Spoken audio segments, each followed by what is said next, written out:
Live today देश की आवाज में मैं हूं आपके साथ शहनाज। आप देख रहे हो तहलका लाइव टुडे देश की आवाज। आइए एक नजर डालते हैं इस वक्त की खास रिपोर्ट पर। जहां एक तरफ योगी सरकार महिलाओं की सुरक्षा को लेकर कड़े कदम उठा रही है, तो वहीं दूसरी ओर उन्हीं के प्रतिनिधि महिला पर अत्याचार करने में लगे हुए हैं। ताज़ा मामला जनपद जालौन के कालपी कोतवाली क्षेत्र का है। यहाँ की रहने वाली महिला निधि राठौर ने मीडिया को बताया कि उसका पति शराब पीकर आए दिन मारपीट करता है, लेकिन जब वह न्याय के लिए थाने जाती है तब उसका पति सत्ता की हनक दिखाकर बच जाता है।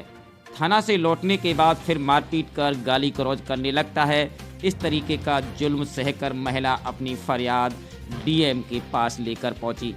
पीड़ित महिला ने अपने पति भाजपा नगर मीडिया प्रभारी संतोष सिंह राठौर का काला चिट्ठा खोलकर रख दिया। अब देखना होगा कि पीड़िता को अपने पति के जुल्मों से निजात मिलेगी या इसी तरह जुल्म सहकर अपनी जिंदगी गुजारेगी। जालौन से तहलका लाइव टुडे संवाददाता सुंदरम सोनी की रिपोर्ट। क्या नाम है आपका, कहाँ से आई हैं? सर मेरा नाम निधि सिंह राठौर, कालपी रामगंज निवासी। आप यहाँ जिलाधिकारी के आए हैं, किस बात की शिकायत करने आए हैं? सर मैं मैडम के पास आई थी, सब जगह मैं गई, सर मेरी कोई बात नहीं सुन रहा है, इसलिए मैं मैडम के पास हताश होकर आई थी कि शायद वो महिला है तो मेरी गुहार सुने, क्योंकि मेरी शादी 2009 में संतोष सिंह राठौर नगर मीडिया प्रभारी कालपी से हुई थी।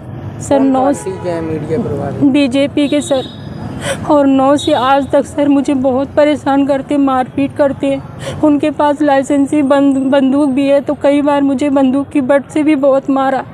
2015 में इनको जेल भी हुई थी, क्योंकि मैंने 100 नंबर डायल किया अपनी रक्षा करने के लिए, तो इनकी बंदूक भी जमा हो गई थी। 3 दिन की जेल भी हुई थी।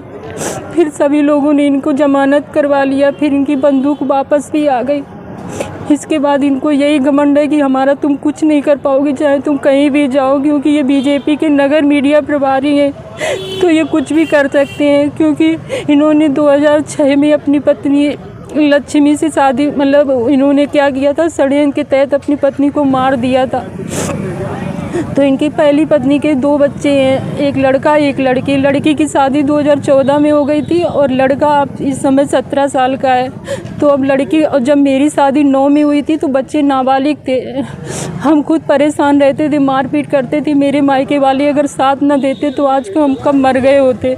मैं जब 2012 में इन्होंने मुझे घर से निकाल दिया, तब मैं कानपुर में जाके अपने भाई के पास आश्रय लिया, वहाँ रही, दर दर की ठोकरें खाई। मैंने नौकरी की करके अपना पेट पाला, और जब लॉकडाउन में मेरी नौकरी छूट गई, यहाँ पे आई तो फिर से वही दशा कर रहे हैं कि भाग जा साली यहाँ से, मैं तुझे रख नहीं पाऊँगा, खर्चा नहीं दे पाऊँगा, जहाँ तुझको जाना चली जा। इसलिए सर मैं बहुत हताश हो गई, परेशान हो गई, क्योंकि मेरी एक महिला की कोई भी मदद करने को तैयार नहीं हो रहा है।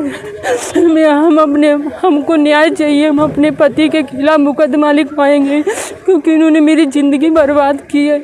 9 में शादी हुई, इसके बाद जब मैं गर्भवती हुई तो इन्होंने मारपीट करके ज़बरदस्ती 5 महीने का मेरा गर्भपात भी करा दिया था, क्योंकि ये शुरू से मेरे साथ षड्यंत्र करते थे कि इनका खुद का बच्चा होगा तो इसको रखना पड़ेगा, हिस्सा देना पड़ेगा।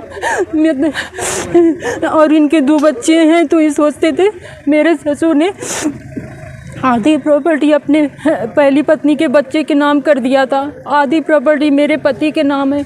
पति ने मेरे अभी ये अक्टूबर में फिर से खेत बेच डाला। अभी इन्होंने 23 लाख